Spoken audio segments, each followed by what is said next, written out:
Shabbat Shalom, mes très chers amis. On passe de Purim à Shabbat, donc de fête en fête. Et Medaber Israël Chaviv Niranana, on est parachat Kitissa. Dès le deuxième pasouk de cette paracha, nous est révélé un secret profond. Comment racheter notre âme, en quelque sorte. Je vous lis le pasouk Kitissa et Rosh Bnei Israël, Lifkudehem venatnu ish kofer nafsho ladonai bifkodotam.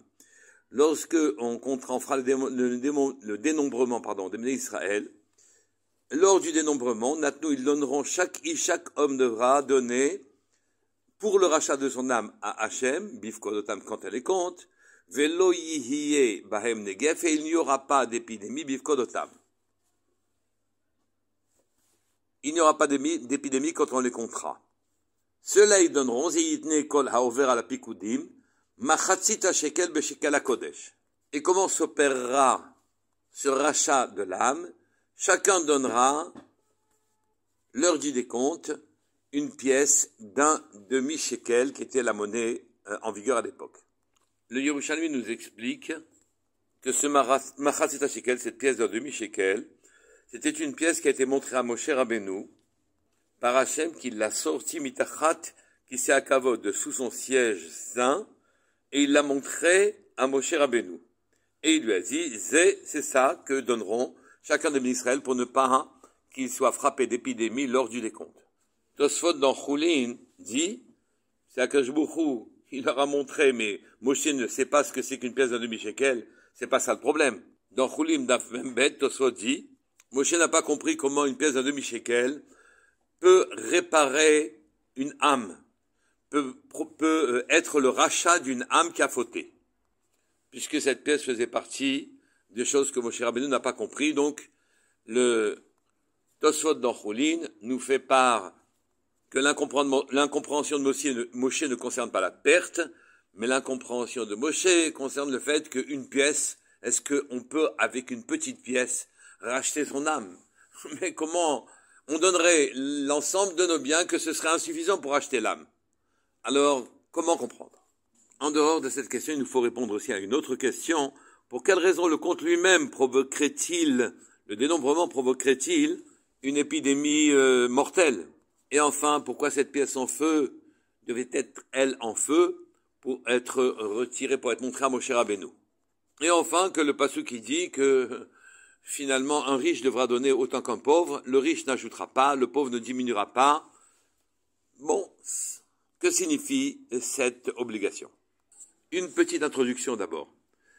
Quand Akadosh Baruch Hu s'adresse à nous, même dans la Torah, et qu'il nous dit que pour réparer nos âmes, il faut donner une pièce, il faut qu'on comprenne le lachon, la langue d'Hachem. La langue d'Hachem est ésotérique, elle n'est pas évidente.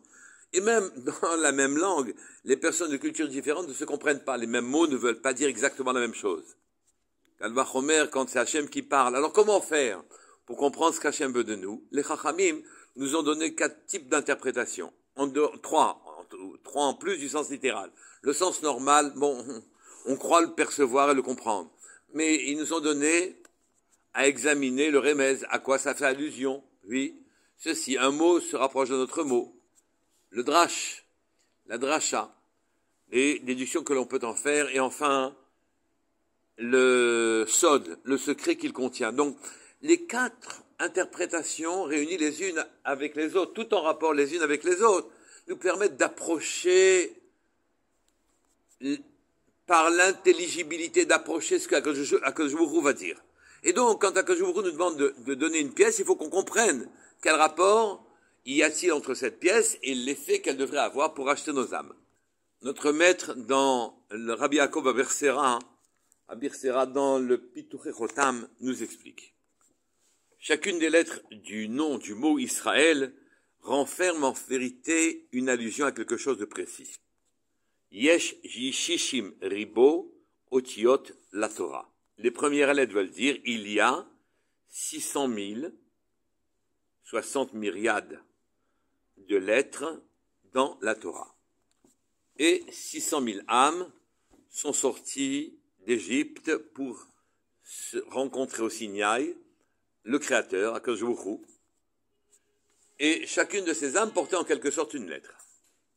Il fallait réunir ces 600 000 âmes pour qu'elles puissent porter chacune une lettre de la Torah et la faire vivre en quelque sorte.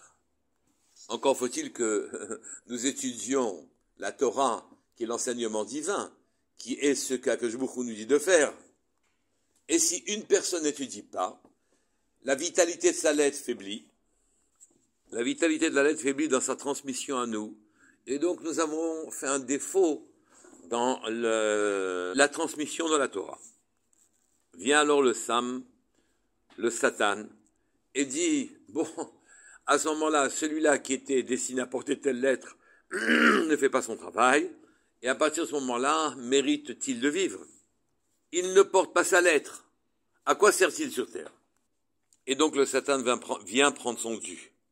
Amalek est venu attaquer les bénis Israël au sortir de l'Égypte, Berefidim, Berafouy Yadehem, Mina Torah. Leurs mains ont abandonné la Torah en quelque sorte. Rafouy Yadehem, Mina Torah. Quand on a posé la question Alma Avda Haaretz, Hachem a répondu Al Azvu et Torati. Ils ont abandonné ma Torah.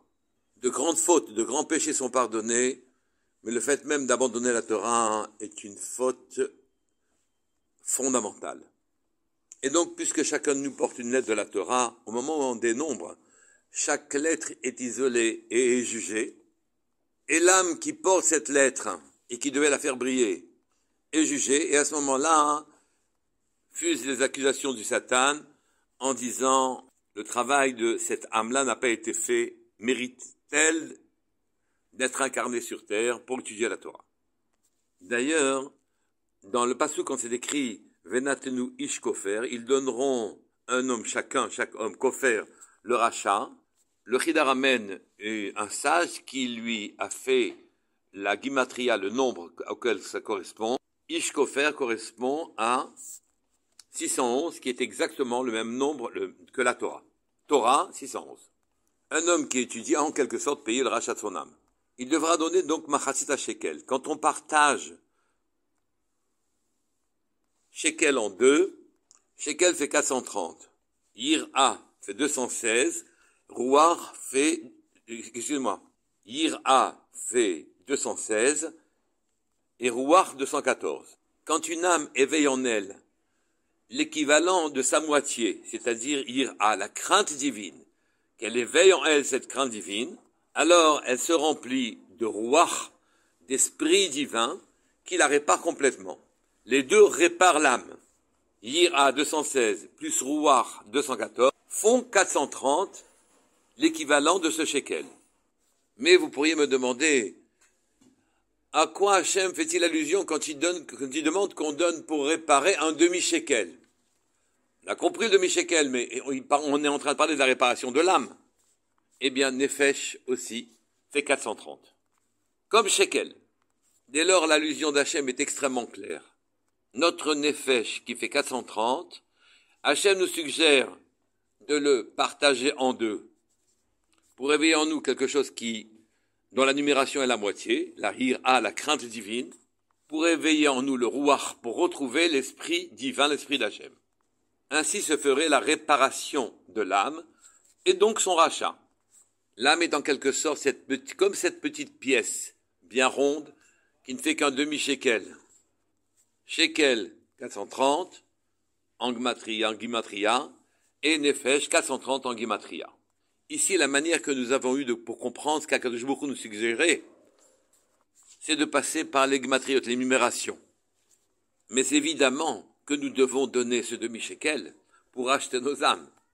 Le sens littéral demeure. Mais l'interprétation numérique nous a permis d'approcher une intelligibilité dans ce qu'Akadosh Baruch Hu nous demandait. Naturellement, ces shkalim serviront à acheter les korbanot, les sacrifices pour le Beit HaMikdash, qui eux aussi sont là pour le rachat de nos âmes. Nos âmes animales ont fauté, et nous offrons des animaux pour pouvoir les réparer. On comprend aussi que le pasuk dise Ha'ashir lo yarbe, vehadal lo yame'it. Le riche n'ajoutera rien, mais le pauvre ne soustraira rien pour racheter son âme quand il donnera son machatzit shekel. La tentation pour un riche est importante de donner plus. Mais avec cette explication de Rabbi Yaakov Abersera, on comprend parfaitement les choses, c'est que tout est tellement précis. La suggestion se fait parfaitement au niveau de la numération, et donc si jamais on y a ajouté quelque chose au bout du compte, on ne comprendrait plus ce qu'Hachem veut de nous. On doit aller un peu plus loin. Quand je vous a sorti cette pièce pour la montrer à Moshe Rabbeinu, Mitachat Kisei Kavod, c'était une pièce en feu, qui nous indique que cette démarche de Tchouva, où on a dit que Ishkofer, ces deux mots faisaient une gematria de Torah elle-même. Pour être réparé, il faut qu'il re-rentre dans la Torah. Mais ça doit se faire avec Itlahavut, avec flamme, avec feu. Le Likutei Sichot qui dit qu'on répare ici la faute du Vaudor, qu'on répare toutes les fautes. Et naturellement, on n'a pas accepté la Torah, l'enseignement divin. Il faut savoir que dans ce cas-là, de la même manière qu'on répare le Vaudor, le Galazahav, l'argent et l'or que l'on met en avant en tant qu'idolâtrie, quelque chose qu'on idolâtre.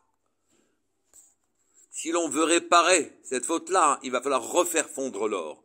Et c'est la raison pour laquelle elle a aussi sa pièce, cette pièce-là, que je vous la montrer en feu.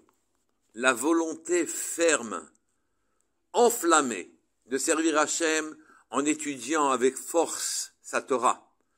Et une intention armée pour retrouver le Ruach, retrouver l'esprit divin, c'est ce qu'Akadosh Baruch Hu demande pour que le Satan n'ait plus aucune raison de revendiquer son dû.